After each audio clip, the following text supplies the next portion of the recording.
Ano sa tingin mo dito, attorney? Si FPRR Yun nga dito po pinatutungkulan natin. yun nga po ang mali po roon. Kasi wala pong nasasakdal sa isang legislative hearing. Ang legislative hearing po, ang sole purpose po nito ay mag-collect ng informasyon upang ang isang legislatura will be able to make intelligent laws. So they need to know all the facts pertaining to a certain subject matter. So, lahat po ng humaharap po dyan ay resource persons. Wala pong nasasakdal po dyan, walang inaakusahan ng krimen, walang dapat na mapatunayan dyan whether or not a crime has been committed and who committed the crime. Otherwise, lumalampas na po sa kapangyarihan ang legislatura, in this case, the House of Representatives. Meron pa akong isang tanong din, attorney, patungkol doon sa tanong ng abogado ni dating Pangulong Rodrigo Duterte. Ito ba'y dapat masamain? Kasi nagtatanong lang siya, maaari niyo po bang, ano po ba yung panukalang batas ninyo na nabuo na sa nakalipas? Kasi pang-11 yata yun na hearing. Pero sabi ng isang kongresista, parang nabastos siya. Eh, kung nagtatanong ang isang private citizen na siya, taxpayer din yun, wala ba siyang karapatan na magtanong at pag nagtanong ba, bastos agad? Nababastosan agad sila? Ay hindi po. Ang bastos po dyan ay ang House of Representatives. Sapagkat sinabi na po ng ating kataas-taasang hukuman na kapag meron pong isang legislative hearing at ikaw ay inanyayahan bilang isang resource speaker o resource person, dapat po kalakip nung liham na paanyaya o yung invitation, yun pong draft ng proposed legislation at hindi lamang po yung draft ng proposed legislation, yung mga katanungan na maaring ibigay po sa inyo. Ano pong reason po nito? Sapagkat katulad po ng sinabi ko, ang sole purpose, ang kaisa-isang purpose ng legislative hearing ay upang bumuo ng batas. At hindi po dapat tinatanong ang resource person o resource persons ng mga katanungan na labas doon sa panukalang batas na nais gawin ng legislatura. At ang nangyari doon, parang nasa, inakusahan na siya, nandun na rin si Senador Trillanes kung ano-ano mga akusasyon, hindi lang si dating Pangulong Duterte, pati yung mga anak ni dating Pangulong Rodrigo Duterte. Pasok pa ba yun sa pagbuo ng batas?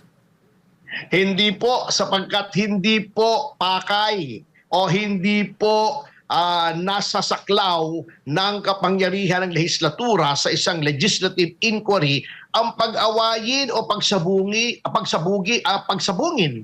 or pag-away o i-confront yung isang resource person ng another resource person. Kaya nga po, buti na lang si Pangulong Duterte ay isang dating prosecutor, kaya nung sinasabi sa kanya, kino-confront siya with an affidavit, sinabi niya, hindi mo ako pwedeng tanungin dyan sapagkat hindi ko nababasa yung affidavit na yan. Hindi mo ako binigyan ng kopya ng affidavit na yan. How can I comment on an affidavit that I have not seen nor read? So, maling-mali po talaga. Talagang nagiging circus po itong Quadcom hearings at dapat po ito'y wakasan na. Sapagkat, sabi, sila na po mismo umamin. Sila po ay mayroon ang sinumiting panukalang batas tungkol sa EJK. Although walang kakwenta-kwenta, ay panukalang batas pa rin. Kapag ikaw ay nagsumiti na ng panukalang batas, tapos na ang trabaho mo with respect to that certain subject matter, which in this case is EJK.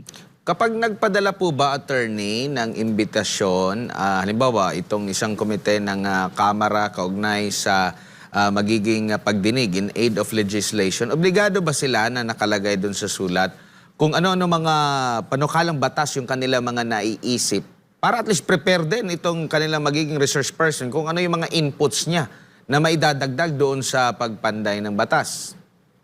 Ay opo, talaga pong obligado. At yan po mismo ang ipinag-uutos ng ating saligang batas noong sabihin nila na ang mga karapatan ng resource person ay dapat ginagalang. Ano po itong mga karapatan na ito? The right to due process, the right to remain silent, the right against self-incrimination. At yan din po ang mandato ng mga desisyon ng ating Korte Suprema tungkol po sa limitations and extent ng powers ng legislature tungkol sa legislative inquiry. Yan po ay mga decided cases katulad ng Ermita versus Senate, yung Neri versus Blue Ribbon, Ong versus Senate Blue Ribbon Committee na ako po ang nag-represent doon sa petitioner. Ibinigay po ang limitasyon. Ang problema po sa ating mga legislators ay akala nila they are above the law. Hindi po nila sinusunod yung ipinag-uutos ng Korte Suprema bagamat nakalagay po sa ating civil code na pronouncements of the Supreme Court form part of the law of the land. At noon po sila ay sumumpa sa kanilang katungkulan bilang mga miyembro ng Kongreso, sila po ay nanumpa to uphold and defend the Constitution and all the laws of the Republic. Yan po ang hindi nila sinusunod sa kagustuhan lamang nila na yung agenda nila, yung script nila, yung kanilang narrative ay yun ang maisulong.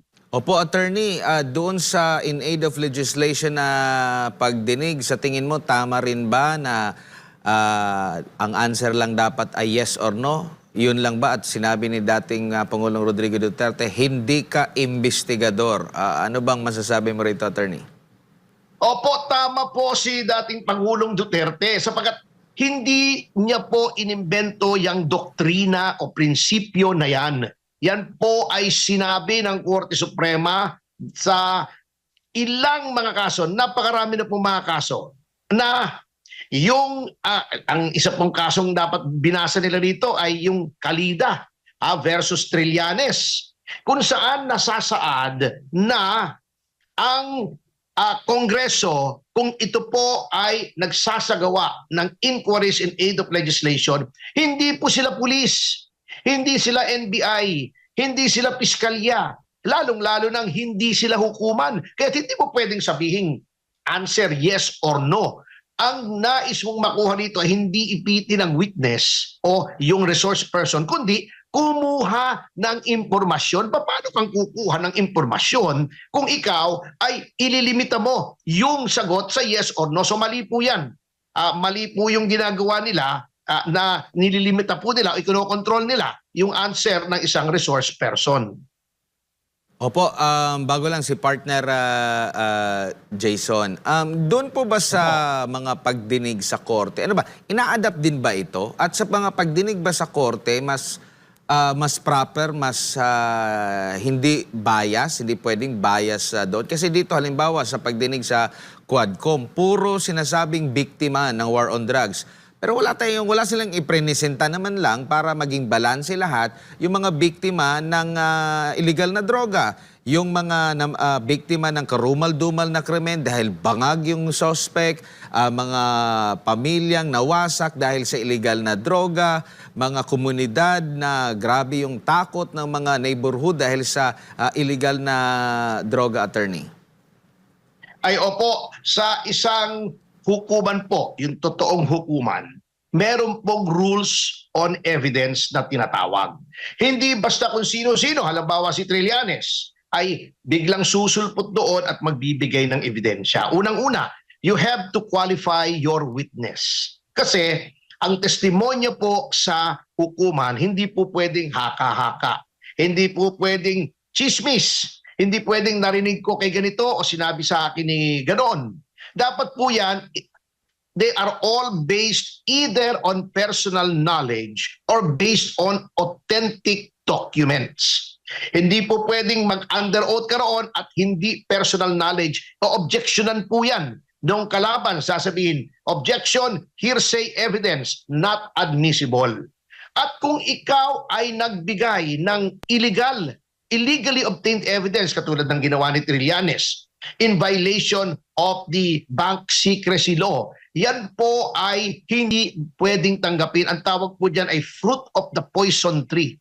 Lahat po ng ebidensya na illegal, lahat ng consequences ng ebidensyang yan ay inadmissible. Ang problema po, itong Quadcom, wala pong batas dito. Ang tingin ng mga kongresista sa sarili nila, sila ang batas. Kung ano na lamang gusto nilang ibigay na dokumento. O sino na lamang ibibigay nilang kung sino-sinong mga Herodes dyan na mga witness, katulad ng pare, na sinasabi niya, libo-libo daw ang biktima, nagdrama pa. Inilatag pa yung mahabang listahan doon. Hindi naman pala niya kilala yung mga yon. Iilan lang pala doon ang nakausap niya. O kung sa tunay na korte, babarahin niya ng judge at tatahimikin yan Baka makontempt pa yan Attorney, si Jason po ito. Sir, ano kaya ang magiging impact nitong naging Quadcom hearing, especially dito sa umano'y extrajudicial killings na parang mas kinukundina pa ng mga kongresista yung naging successful na war on drugs kaysa sa mga durugista? Wala po tayong magagawa dyan. Wala pong impact yan. Ang nangyari po dyan, hindi impact, kundi impacto. Kasi po, nakakatawa nga ang sinasabi po nila, ang binibida nitong sina Ginoong Fernandez, sina Ginoong Adyong, etong sina Ginoong Abante, na kanila daw resulta ay yung batas tungkol sa EJK. Unnecessary po yun, useless po yung batas na panukala na yun. Inutil po yun sapagkat lahat po ng sinasabi doon sa batas na yon ay naroon na, they're already existing. Wala po tayong magagawa dyan sapagkat biased po sila. Itong Quadcom na pong ito po ay inorganisa, 4 na committee po yan, 4 na chairman. Isa lang po ang purpose niyan Hindi naman upang gumawa ng batas, kundi upang sirain ang pangalan ng mga Duterte, lalong-lalo na si Pangulong Duterte, at ilagay po into focus yung EJK na ito po ay isang programa, hindi po yung EJK, yung War on Drugs. Ito po ay isang programa na napaka-popular po sa ating mga tao. At yung sinasabi nilang EJK, meron po tayong batas, yung katulad po noong pumatay kay Kian, yun po ay pinagbabayaran nila ang kanilang kasalanan sapagkat talaga naman pong in a war, there will be collateral damage. Yun pong lumalabag sa patakaran ng ating batas tungkol sa war on drugs, yun naman po ay pinarurusahan. So para sa akin po, wala pong mapapala ang ating taong bayan. Nag-aaksaya lamang po tayo ng oras, ng efforts ng ating mga congressmen at lalong-lalo ng mga salapi. Yung mga binabayad natin sa mga congressmen na dapat sila ay gumagawa ng magagandang batas, imbestigahan nila kung ano nangyari doon sa flood control, kung saan nalulunod yung ating mga kababayan. Imbestigahan nila yung sa Okada, yung di umano'y may panunuhol kay Speaker Martin Romualdez. Kung gusto nilang malaman yung sa droga, imbestigahan nila yung video ni Pangulong Marcos. Bakit dito sila nakatuon sa isang side lang? Yan ay nagpapakita lamang ng kanilang bias at prejudice laban sa dating Pangulo. Attorney, hindi maitatanggi na marami sa ating mga kababayan na ramdam talaga nila na sila ay ligtas sa ilalim ng Duterte administration dahil po dito sa war on drugs.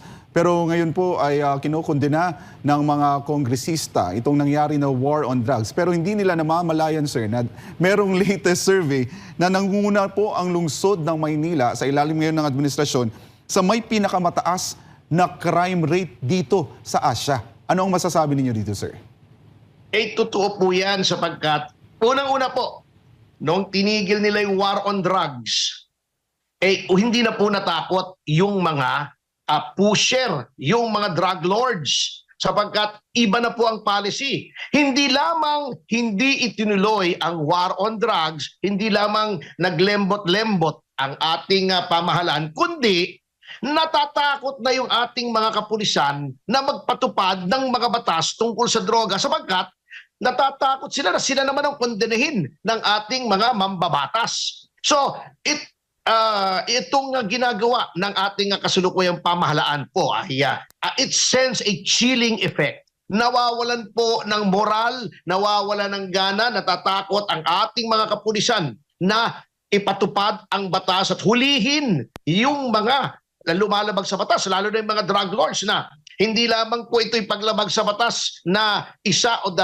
ang biktima. Libo-libo Baka tens of thousands ang biktima nito in terms of destroyed futures, lives lost, health lost, at pagwasak ng pamilya. Yung po ang hindi nila naiisip eh. Ganun po kasi talaga pagka weak ang leadership, na-demoralize ang pulis sapagkat they are barking up the wrong tree. Bakit hindi nila suportahan ang ating kapulisan? Ayan, ang nangyayari po, minabilitaan tayo sa isang operation against drugs. Yung mga pulis ang napatay, hindi yung mga pusher, hindi yung mga drug lords. So, yan po ang epekto ng weak leadership. Yung leadership na hindi malaman kung anong ginagawa niya, na kapag may krisis ay magkakamot ng ulo at sasabihin, anong gagawin natin? Iyan po ang mabigat na nangyayari. Sir, nakakabahala po dahil po sa nangyayari ngayon ay marami po sa ating mga kapulisan ay minsan ay natatakot na ipatupad ang kanilang responsibilidad, lalo na sa pagpapatupad ng batas laban dito sa mga drugista, sa mga drug lord. At ang nakakabahala pa, attorney, sa mga panahon na ito, marami pong mga bata ang nawawala at hindi na pagtutuunan ng pansin ng pambansang pulisya. Ay totoo po. Hindi lamang po natatakot ang pulis natin, ito po ang mas nakakatakot dyan, hindi lang sila natatakot, ginajustify pa nila ang paggamit ng droga. Kasama daw sa ekonomiya natin yan. Anong klaseng baluktot na pangangatwiran yan? Na okay lang gumamit sa droga kasi ito ay ginagamit sa hanap buhay. Yan ba ay katuwirang matino? Number 2, yan sinasabi niyong nawawalang mga bata. Kasi nga po, hindi na natatakot ang ating mga kriminal sapagkat nanlambot na po. Nawalan po ng moral ang mga pulis sapagkat ang pakiramdam nila kapag sila ay gumawa ng matino at ito ay nangyari, ay nagkakomprontasyon at nakabarilan at dinidepensa lang naman nila ang kanilang sarili, ngunit sila ay nakapatay ng kriminal in the performance of their duties and in the defense of themselves, sasabihin EJK sila, murderer sila, o baka ipatawag sila ng Kongreso. O pangatlo, at nakikita po nitong mga communist front organizations na hindi lamang naging malabnaw itong NTF-ELCAC natin, kundi namamayagpag pa ang mga kinatawan ng mga communist front organizations sa lehislatura, katulad ng Akbayan, Kabataan, Gabriela, etc. Ang yayabang nila. So ano nangyayari? Lalo pong lumalakas ang loob nitong mga insurgents, mga komunista, na labanan ng gobyerno at mag-recruit ng ating mga kabataan upang magdala ng armas, pumatay ng sundalo at malimit po, sila rin po ay napapatay sa kanilang murang edad. At saka, attorney, baka itong solusyon nila sa illegal na droga at kriminalidad, kasi ayaw nila dun sa naging estilo ni dating Pangulong Rodrigo Duterte, baka